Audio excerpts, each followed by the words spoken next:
Perkenalkan, nama saya Muhammad Ferdinand. Hari ini saya akan menjelaskan tentang tugas 1 pemrograman desktop saya tentang pemrograman Java.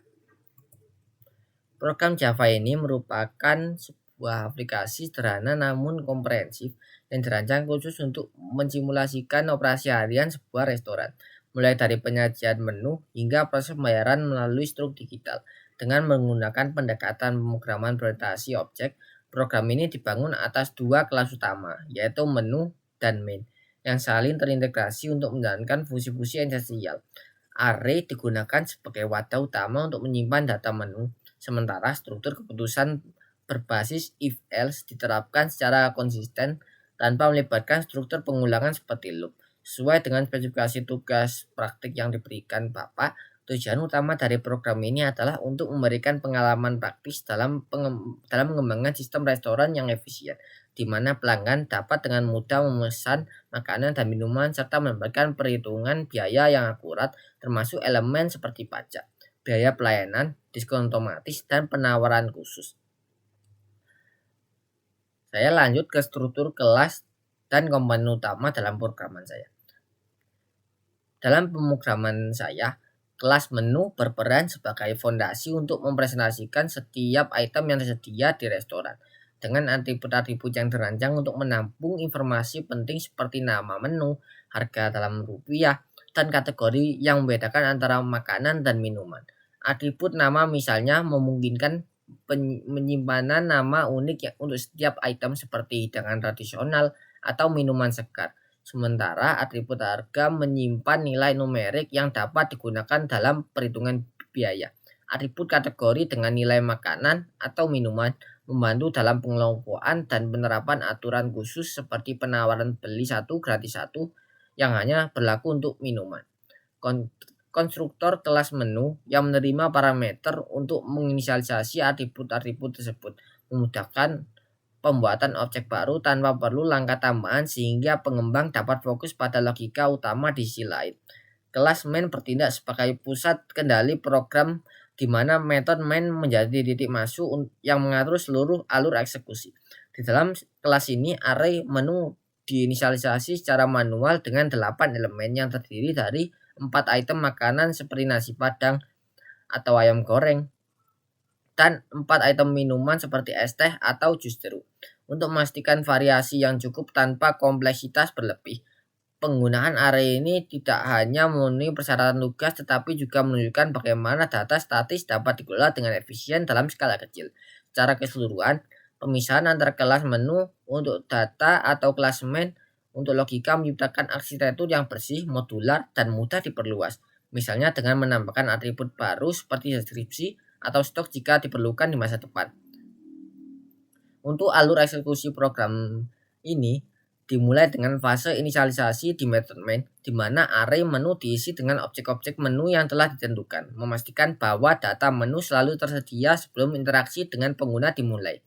Langkah berikutnya adalah menampilkan daftar menu secara lengkap dan terorganisir dengan pengelompokan berdasarkan kategori makanan dan minuman, sehingga pelanggan dapat dengan cepat memindai pilihan yang tersedia tanpa kebingungan. Setelah itu, program beralih ke tahap penerimaan pesanan di mana pengguna diminta untuk masukkan hingga 4 item menu melalui input keyboard dengan format sederhana yang memudahkan pemahaman dan pengisian.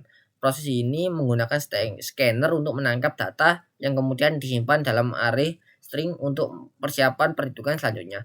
Tahap perhitungan total biaya merupakan inti dari program di mana total dihitung berdasarkan harga dan jumlah item yang dipesan. Kemudian ditambahkan elemen tetap seperti pajak 10% dan biaya pelayanan Rp20.000, serta diterapkan aturan dinamis seperti diskon 10% untuk total di atas Rp100.000. Serta atau penawaran beli satu gratis satu untuk minuman jika total melebihi Rp50.000. Akhirnya program ini menyelesaikan alur dengan mencetak struk pesanan yang detail, mencakup daftar item yang dipesan, rincian biaya, dan total akhir memberikan pengalaman lengkap seperti di restoran sungguhan. Alur eksekusi ini dirancang secara berurutan dan linear, memungkinkan setiap langkah untuk diverifikasi secara independen sehingga memudahkan debugging dan pengaman dalam presentasi, serta menekankan pentingnya alur logis dalam pengembangan perangkat lunak. Penjelasan metode utama Metode ditampilkan menu mainkan peran penting dalam interaksi awal dengan pengguna dengan menampilkan seluruh daftar menu ke layar konsol dalam format yang jelas dan terstruktur, di mana item-item dikelompokkan berdasarkan kategori makanan dan minuman untuk meningkatkan keterbacaan dan kemudahan navigasi. Hal ini memungkinkan pelanggan untuk membuat keputusan pesanan dengan informasi yang lengkap seperti harga setiap item tanpa perlu mencari-cari. Selanjutnya, metode terima pesanan bertanggung jawab atas pengalaman input dari pengguna, menggunakan scanner untuk menerima data hingga maksimal 4 pesanan yang disimpan dalam array string untuk memastikan pemrosesan selanjutnya dan memastikan bahwa format input tetap konsisten untuk menghindari kesalahan. Metode hitung total adalah komponen paling kompleks di mana perhitungan hitung total dilakukan dengan mengakumulasi harga berdasarkan jumlah item yang dipesan.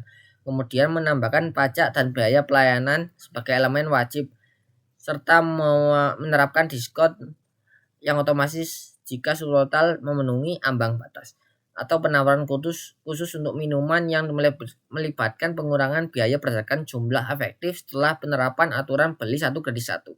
Metode helper seperti cari harga, cari kategori berfungsi sebagai alat pendukung untuk mengakses informasi spesifik dari array menu berdasarkan nama item, memungkinkan pencarian cepat dan akurat tanpa duplikasi kode. Terakhir, metode cetak struk mengakhiri proses dengan menghasilkan output struk yang komprehensif, mencantumkan setiap item yang dipesan beserta detailnya, subtotal pajak, biaya pelayanan, serta informasi diskon atau potongan penawaran jika relevan, memberikan transparansi penuh kepada pengguna mengenai biaya yang dikeluarkan.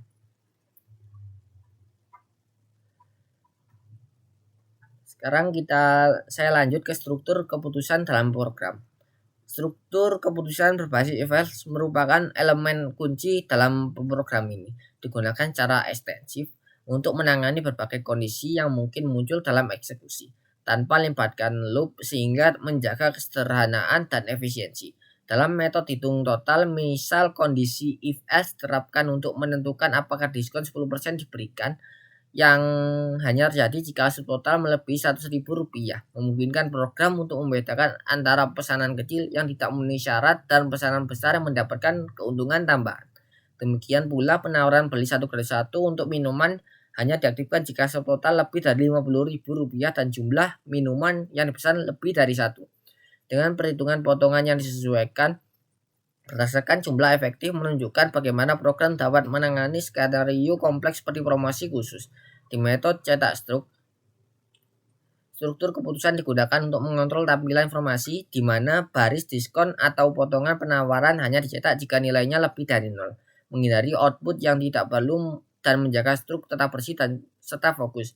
Skenario kondisional ini mencerminkan fleksibilitas program dalam menangani variasi pesanan, seperti kasus di mana pelanggan memesan hanya makanan atau minuman sehingga tidak ada penawaran yang diterapkan, atau sebaliknya pesanan campuran yang memicu diskon dan potongan secara bersamaan. Secara keseluruhan, penggunaan if else ini tidak hanya memenuhi persyaratan tugas, tapi juga mendemonstrasikan logika pemrograman yang adaptif, memungkinkan program untuk merespon kondisi dunia nyata dengan tepat dan efisien.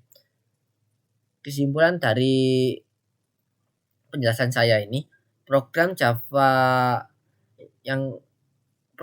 saya adalah contoh yang baik dari implementasi sistem restoran sederhana yang menggabungkan konsep pemrograman berorientasi objek, penggunaan array untuk data, dan logika kondisional untuk perhitungan dinamis sehingga memberikan pengalaman belajar yang berharga dalam pengembangan aplikasi praktis. Sekian dari saya. Wassalamualaikum warahmatullahi wabarakatuh.